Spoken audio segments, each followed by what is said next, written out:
ఒక వరలో రెండు కత్తులు ఇమడం అనేది సామెత. అలాగే ఒక వ్యక్తి జీవితంలో ఇద్దరు భార్యలుంటే అతని జీవితం నరకప్రాయంగా తయారవుతుంది. మధుర గాయకుడు ఘంటసాల జీవితం అలాగే అయ్యింది.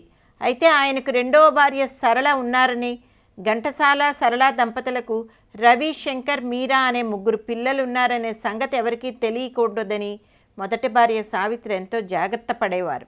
సరళను, ఆమె పిల్లల్ని తమ ఇంటికి తీసుకువచ్చి సావిత్రితో పాటు ఆమెకు పుట్టిన 5 పిల్లలతోనూ అందరూ సఖ్యంగా ఉండేలా చేయాలని ఘంటసాల ఎంతగానో ప్రయత్నించేవారు.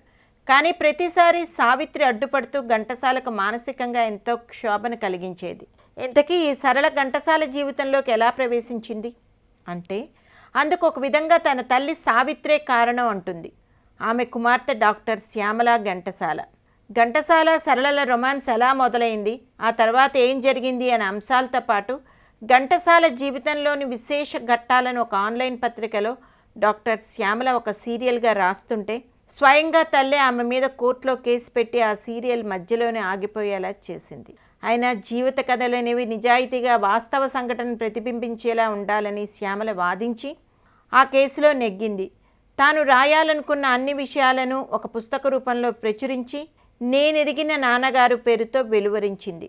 సరళ తమ ఇంటికి పక్కవాటాలో ఉంటున్న కుటుంబానికి చెందిన యువతిట. తరచూ సావిత్రితో మాట్లాడడానికి వస్తున్న రోజుల్లో ఆమెను ఘంటసాల గారికి సావిత్రే పరిచయం చేశారు. ఆమె క్రమక్రమంగా ఘంటసాలతో చనువు పెంచుకోవడం, అది ప్రేమగా పరిణమించడం జరిగింది. ఆమె తనని పెళ్లి చేసుకోమని ఘంటసాలను కోరింది. గతంలో ఘంటసాల తిరస్కరించిన ఓ యువతి ఆత్మహత్య చేసుకోవడంతో మళ్ళీ అటువంటి పరిస్థితి ఏర్పడకుండా ఆయన సరళను పెళ్లి చేసుకున్నారు.